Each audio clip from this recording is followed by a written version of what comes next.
अस्सलाम वालेकुम dear students, कैसे हैं आप सब? आई होप कि आप सभी खैरियत से होंगे। आज हम ज़ूलॉजी के अंदर जो सब्जेक्ट है हमारा इनवर्टिब्रेट डाइवर्सिटी को स्टार्ट कर रहे हैं।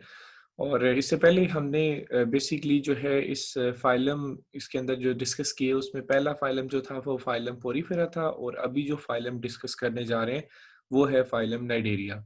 फाइलम नाइडेरिया जब हम उसकी बात करते हैं तो उसके बहुत सारी कैरेक्टरिस्टिक्स डिस्कस किए थे, लेकिन मेन कैरेक्टर था कि इनमें निडोसाइट्स जो है वो प्रेजेंट होते हैं। और ये निडोसाइट्स जो हैं इसकी प्रेजेंस जो है ये हम जब ऑब्जर्व करते हैं तो लाइक हमारे पास ये स्टिंगिंग सेल्स हैं जो इनमें एपिडर्मस से ओरिजिन होते हैं और गैस्ट्रोडर्मल ओरिजिन भी रखते हैं। So today our topic is the classification of phylum Cnidaria. There are the four different classes of phylum Nididia. The first class is the class Hydrozoa, second is the class Scyphozoa, third is the class Cubozoa, and the last class is called as the class Anthozoa. So these are the total four different classes of these are the total four different classes of phylum Nididia, जिसका पुराना नाम जो है वो Coelenterata भी था। और ये हमारे पास जो है ये 4 क्लासेस है। और इसके बाद जो है सेकेंडली हम इससे नेक्स्ट मूव करें तो हमारे पास जो पहली क्लास है, क्लास का नाम है क्लास हाइड्रोजोआ। क्लास हाइड्रोजोआ की मेजर रीज़न जो है, इसको हाइड्रोजोआ जो है वो इस सेंस में कहते हैं कि मेनली ये वाटर बॉडीज़ में प्रेज़ेंट होते हैं। और प्लस इसकी एक मेजर एग्जांपल है जिसे हाइड्रा बोलते हैं। The most common example of Hydrozoa is the hydra. First of all इनके कुछ जनरल कैरेक्टरिस्टिक्स हैं जो हम ऑब्जर्व करते हैं कि हाइड्रोजोआ क्लासेस से बिलोंग करने वाले जितने भी मेंबर्स हैं वो कौन से कैरेक्टर्स शेयर करते हैं। Number one, habitat. हैबिटेट जो है mostly they are marine, but some of them are fresh water cnidarian. Actually ज़्यादातर जो है वो यही देखा जाता है कि इनके अंदर जो है वो ज़्यादातर यही है कि वो मेरीन वाटर में एग्जिस्ट करते हैं। लेकिन कुछ ऐसे भी हैं जो फ्रेश वाटर नाइजीरियंस भी हैं, और उनकी एग्जिस्टेंस जो है वो फ्रेश वाटर भी है। आगे चल के हम देखते हैं कि कौन से ऐसे इस ग्रुप से बिलोंग करने वाले एनिमल्स हैं जो फ्रेश वाटर इनहेबिटेंट्स हैं। नंबर टू पे the most important factor of this class is the alternation of generation. और इसमें अल्टरनेशन ऑफ जनरेशन जो है वो ये शो करते हैं because they have the two kinds of zoids. The first zoid is called as the that is gastrozoid and the second is the gonozoid. और इनकी दो बॉडी फॉर्म्स होती हैं, एक को हम पोलिप कहते हैं और एक को मेडुसी बोलते हैं। खैर कुछ ऐसे हैं जो मेडुसी उनमें लेग होते हैं, और कुछ ऐसे होते हैं जिनमें पोलिप स्टेज जो है वो रिड्यूस फॉर्म में प्रेजेंट होती है। There is the different distinguish features of hydrozoa. Hydrozoa के मुख्तलिफ डिस्टिंग्विश फीचर्स जो हैं वो हम अगर स्टार्ट करते हैं कि कौन कौन से फीचर्स हैं हाइड्रोजोआ के, जो जिससे यहाँ पर सबसे पहली जो कैरेक्टर है वो है निमेटोसिस्ट। जितने भी हाइड्रोजोआ हैं उनके अंदर निमेटोसिस जो है वो एपिडर्मिस में प्रेजेंट होती है। और वैसे तो देखा जाए तो निमेटोसिस जो है वो एक ऐसा कैरेक्टर है जो एपिडर्मिस पे भी है और गैस्ट्रोडर्मिस में भी है, बट हाइड्रोजोन्स के अंदर याद रखिएगा एमसीक्यू है कि इन केस निमेटोसिस जो है वो सिर्फ एपिडर्मल इन ओरिजिन है। सेकेंड वन जो है वो आ जाता है गैमीट्स पे। गैमीट्स जो है ये एपिडर्मस जो है और एपिडर्मल ओरिजिन होता है उनका गैमीट्स का भी, बट तो उसको जो शेड करते हैं गैस्ट्रोवेस्कुलर कैविटी, और गैस्ट्रोवेस्कुलर कैविटी में शेड करते हैं, बॉडी के बाहर उनको रिलीज नहीं करते। थर्ड कैरेक्टर ये है कि इनके अंदर मिजोग्लिया है। मिजोग्लिया हम पहले भी डिस्कस कर चुके हैं कि it is a gel like material that contain the different kind of cells, and these cells are called as the amoeboid cells. They may be originated from the epidermis, or they may be originated from the gastrodermis in their origin, the amoeboid cells that are present in the mesoglea. The fourth character is hydrozoans have colonial polyp. इनमें colonial polyp होता है, और colonial polyps में बहुत सारी polyps जो है वो colony की फॉर्म में जो है वो स्टैक लगता है, उनका एक ढेर सा लग जाता है। Polyp is specialise for feeding. Polyp is dead form that is involved in the feeding, defense, production of medusae. So these are the three different characteristics that are present in the polyp. Now, so the next one are the examples of class Hydrozoa. The first class is the class Obelia, second is the Gonionimus, third is the Hydra, and the last one is the Physalia. So these are the four different examples of class Hydrozoa. इसमें हम start करते हैं जो पहले वाली class Hydrozoa की example है उसमें आ जाते हैं ओबीलिया। ओबीलिया जो है वो दो तरह के जॉइड्स रखते हैं और जॉइड्स कोई भी S an animal arising from another by budding or deviant, especially each of the individuals which make up a colonial organism and typically have different forms and functions. Zoids actually हम ये कहते हैं कि कोई भी ऐसा एनिमल को हम कह सकते हैं कि उसकी एक इंडिविजुअल फॉर्म है। ये पोलिप फॉर्म भी हो सकती है और ये मेडूसी फॉर्म भी हो सकती है। और इसमें हम दो तरह की जॉइड्स देखते हैं इन ओबीलिया के अंदर, एक गैस्ट्रोजॉइड की फॉर्म में ऑब्जर्व किया जाता है और एक जो है वो कोनोजॉइड की फॉर्म में प्रेजेंट होता है। नंबर नेक्स्ट पे अगर हम ऑब्जर्व करते हैं तो इसमें आ जाती है, इन दोनों फेजेस को देख लेते हैं। एक गैस्ट्रोजॉइड स्टेज होती है। गैस्ट्रोजॉइड स्टेज कौन सी होती है? देखिए नाम से जाहिर हो रहा है कि गैस्ट्रो गैस्ट्रिक से निकला है और डाइजेशन की सेंस में यानी फीडिंग की सेंस में। और गोनो गोनो भी नाम से जाहिर हो रहा है कि गुनेट से मिलता जुलता लफ्ज है और जॉइड बेसिकली वो इंडिविजुअल फॉर्म है इसकी। In Obelia, the planula develop in gastrozoid, that is more common type of feeding polyp in colony. That means it is mainly involved in the feeding by an individual. और इसकी खुराक क्या होती है गैस्ट्रोजॉइड form में? ये माइक्रोस्कोपिक जो organism होता है पानी के अंदर, ये उसको अपनी खुराक बनाते हैं ओबीलिया जो है, उसका गैस्ट्रोजॉइड फॉर्म जो है। इसकी बॉडी स्ट्रक्चर देख लीजिए। बॉडी स्ट्रक्चर में आ जाते हैं perisarc, tentacles, root like structures present होती हैं। ये तीन मेजर चीजें हैं जो इसको के लिए हेल्पफुल होती हैं। फर्स्ट ऑफ ऑल देख लीजिए कि पेरिसार्क क्या है। पेरिसार्क एक प्रोटेक्टिव स्केलेटन है और अमूमन इसकी बॉडी से ही सिक्रीट होता है और ये बना होता है प्रोटीन और काइटन से। It is made up of proteins and chitin. This one is the chemical composition of the perisarc. और ये इसकी एक कवरिंग बन जाती है, इसके आउटर मोस्ट प्रोटेक्टिव कवरिंग के तौर पे काम कर रहा होता है। टेंटिकल जो है वो बड़े प्रोमिनेंट होते हैं। किसी भी गैस्ट्रोजॉइड को हम जब देखते हैं तो उसमें टेंटिकल्स जो हैं वो विजिबल होते हैं ड्यूरिंग दिस पॉलिप स्टेज और गैस्ट्रोजॉइड स्टेज। नंबर 3 पे आ जाता है कि इसमें रूट लाइक स्ट्रक्चर है। सारी बात है, इसने अटैच होना है किसी भी सबस्ट्रेट के साथ। अगर इसने किसी सबस्ट्रेट के साथ अटैच होना है तो उसके लिए इसको कोई ना कोई एंकरेज स्ट्रक्चर चाहिए और वो रूट लाइक स्ट्रक्चर जो है वो इसमें प्रेजेंट होती है। साइज इसका देख लें, फ्यू सेंटीमीटर साइज है। Continuous gastrovascular cavity, body wall and perisarc. और ग्रोथ जो है ये हमेशा बडिंग से ये ग्रो करती है और बडिंग के नतीजे में ये गोनोजॉइड प्रोड्यूस करती है।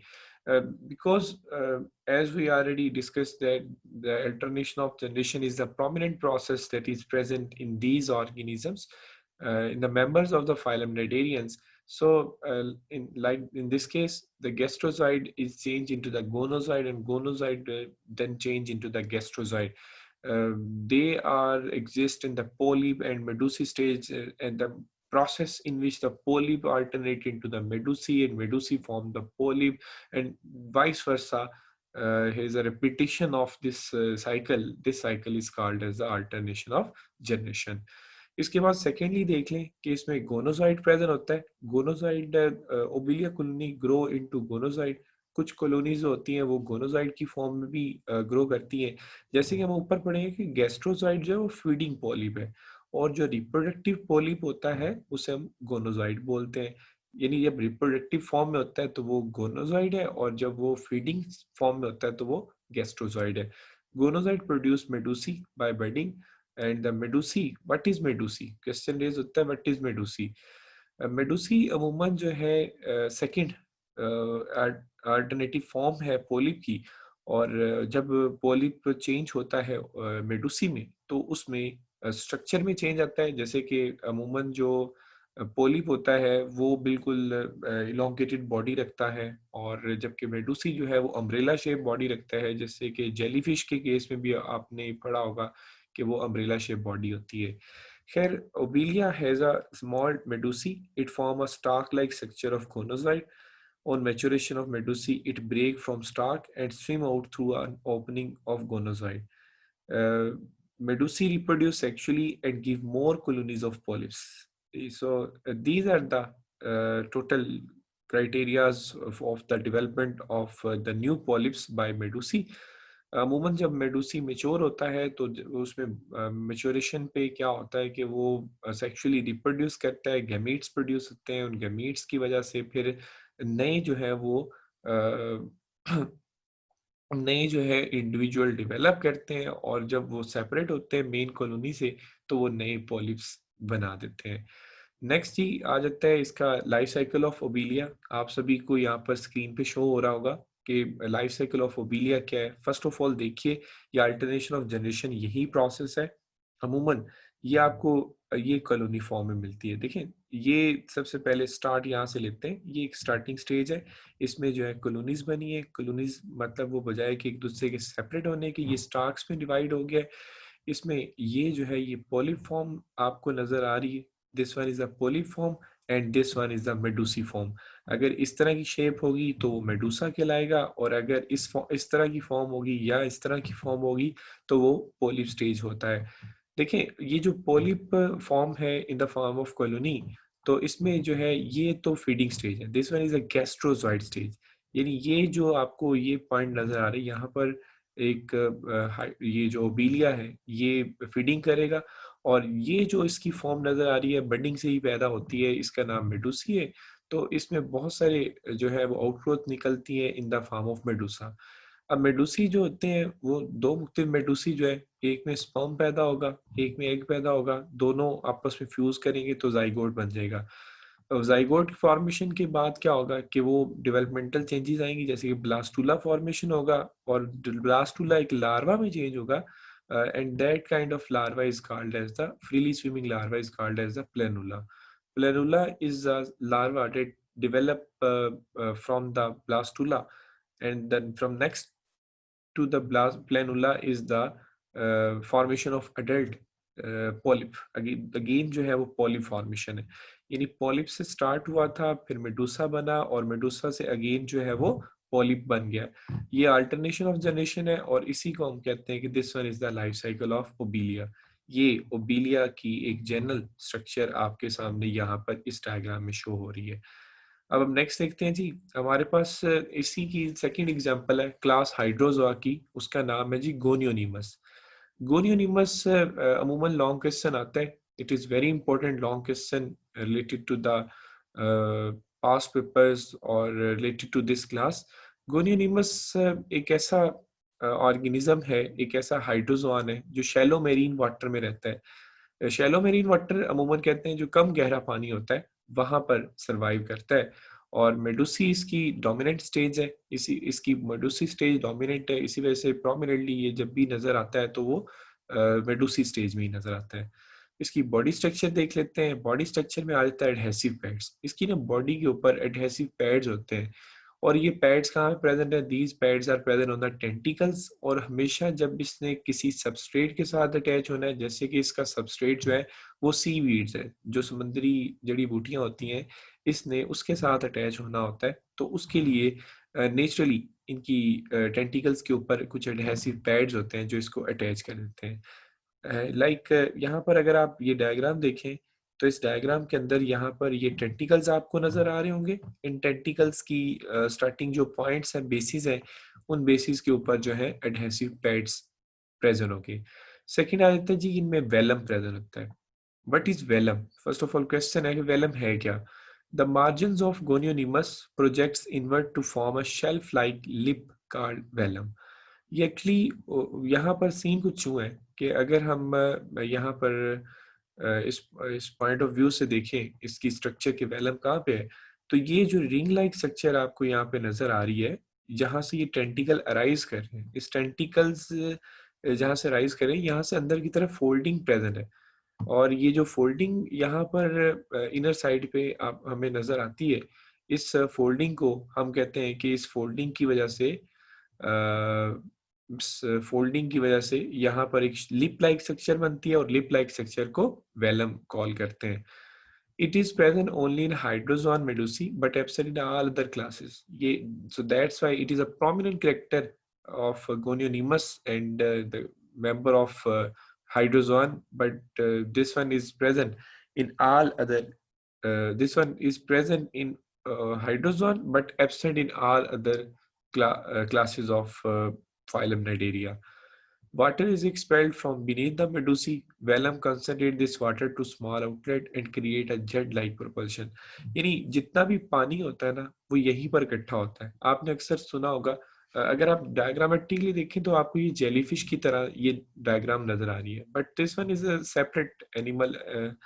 और इस एनिमल के अंदर ये जो है लिप लाइक स्ट्रक्चर है, वहां पर वाटर जो है वो कलेक्ट होता है, वहां पर कंसंट्रेट करता है. जब कंसंट्रेशन होती है तो फिर एक जेट प्रोपोर्शनल मूवमेंट मिलती है और उसकी वजह से ये ऑर्गेनिज्म जो है वो लोकोमोशन भी करता है. इसके बाद आ जाता है जी मेनुब्रियम क्या है, what is manubrium. 3 short question है. एडहेसिव पैड्स क्या है, वेलम क्या है, मेनुब्रियम क्या है. मेनुब्रियम को हम जब देखते हैं तो मेनुब्रियम, अगर आप इस डायग्राम को ऑब्जर्व कर रहे हैं, आपको ये डायग्राम नजर आ रही है क्लियरली, तो डायग्राम के अंदर इस डायग्राम के अंदर जो है बेटा ये जो पार्ट नजर आ रहा है, this one is a hanging tube. ये जो लटकी हुई ट्यूब नजर आ रही है आपको, इस हैंगिंग ट्यूब को हम क्या नाम देते हैं, this one is called as a manubrium.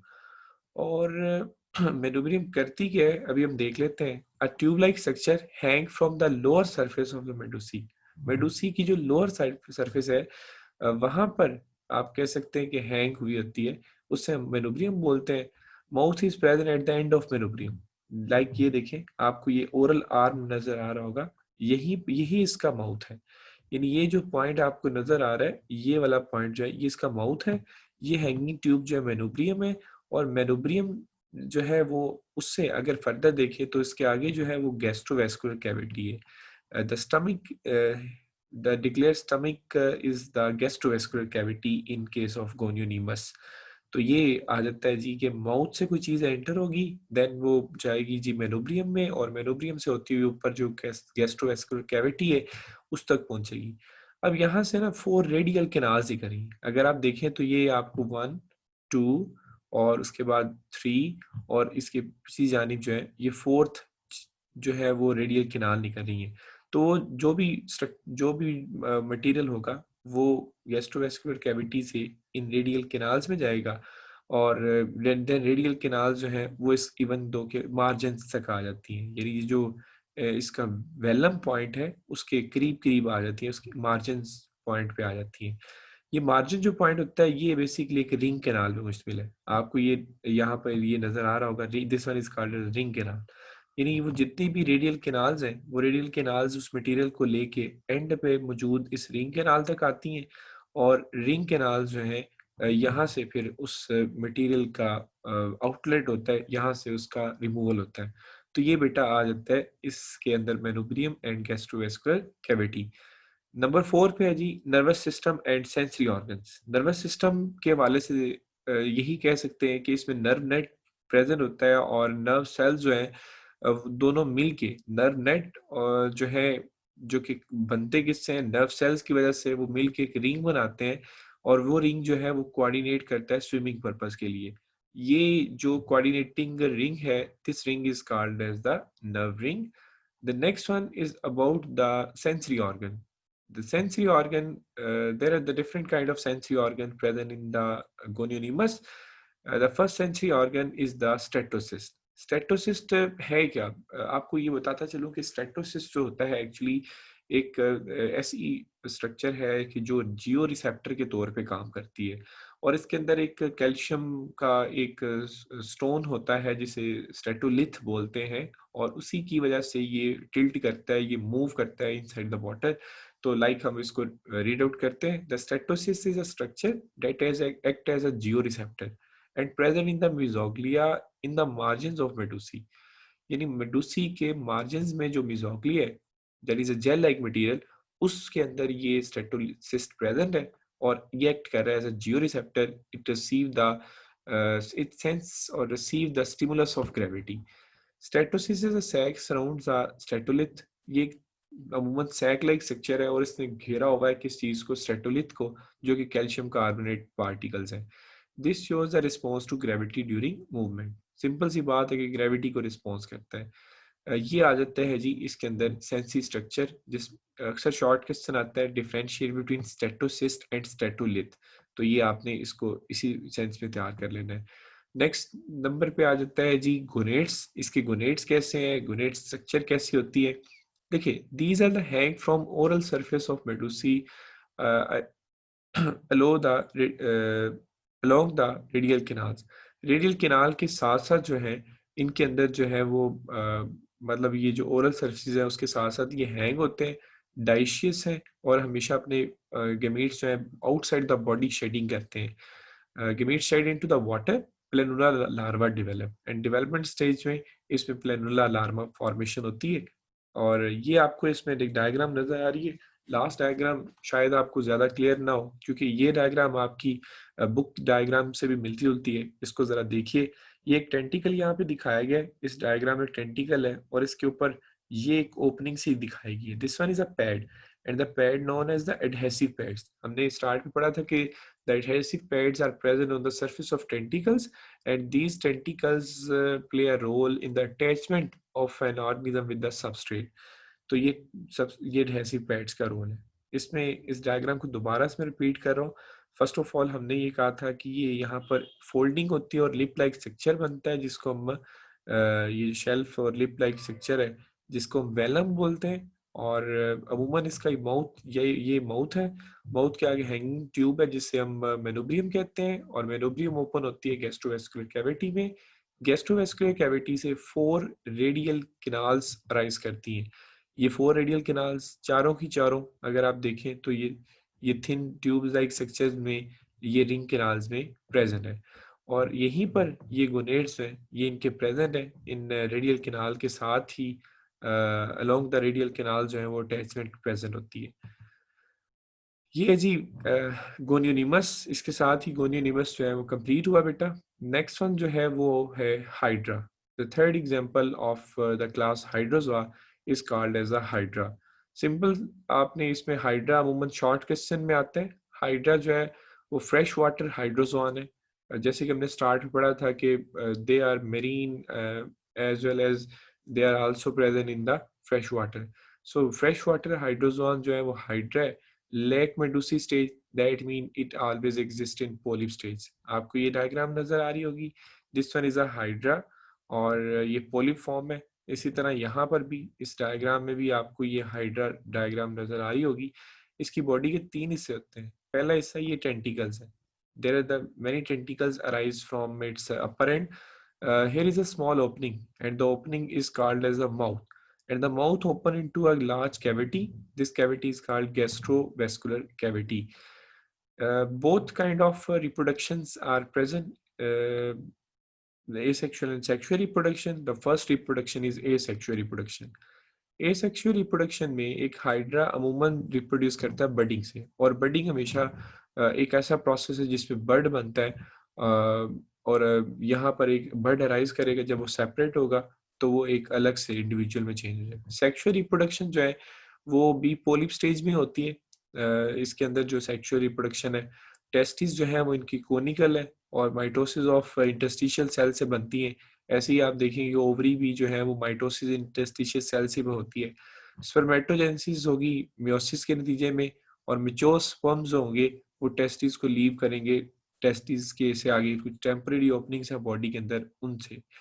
जबकि एक फीमेल ओवरी में एक एग प्रोड्यूस होता है एट ए टाइम और एग कवर्ड कर दिया जाता है काइटनस शेल से फर्टिलाइजेशन होने के बाद, ताकि वो जो है वो डैमेज ना हो और रेजिस्ट करे अगेंस्ट अनफेवरेबल कंडीशन और unfavourable environment. Then embryo develop करता है और पेरेंट्स मतलब जो एम्ब्रियो है वो पेरेंट्स से ड्रॉप कर दिया जाता है और ये जो एम्ब्रियो होता है एम्ब्रियोनिक स्टेज होती है जिसके इर्द गिर्द कवर होता है वो फिर अल्टीमेटली स्प्रिंग के अंदर जो है वो डेवलप कर जाता है अडल्ट में। लास्ट वन जो है इसकी एग्जांपल है जी that is called as a Physalia. What do you know about Physalia? Physalia, it is also called as a Portuguese man of war. Portuguese man of war and the full name of Physalia is the Physalia physalis. Habitat marine water है। That mean कि इसकी 4 examples हमने पढ़ी हैं। First example जो है उसमें हमने जो पढ़ा वो ओबिलिया है, एक्वेटिक है, मेरीन है। सेकंड जो है वो हमने जो डिस्कस किया वो गोनियोनिमस है and Gonionemus is also a marine organism. Third is a hydra. Hydra is the only freshwater hydrozoan, and the last one is a physalia. It is also exist in the marine water habitat. There are the different unique characteristics present in physalia. For example, colonial siphonophore. This one is a tube called as the siphonophore, and these are present in the form of colonies. Cannot swim, only float. Just float on the surface of water. Dictylozoid with nematocyst. Dictylozoid एक structure present है जो कि nematocyst रखती है, और nematocyst is use to paralyse its prey for feeding. Nematocyst are dangerous for humans and lethal for vertebrates. इंसानों के लिए खतरनाक है, लेकिन जानलेवा है मुख्तलिफ तरह के जो दूसरे वर्टिब्रेट्स हैं. So this one is totally about the class Hydrozoa. और इंशाल्लाह इससे नेक्स्ट जो हमारा टॉपिक होगा वो होगा जी about the next class is the class Skyfozoa. अल्लाह हाफिज. इंशाल्लाह नेक्स्ट लेक्चर में नेक्स्ट वीडियो के साथ आपसे मिलेंगे. अल्लाह हाफिज.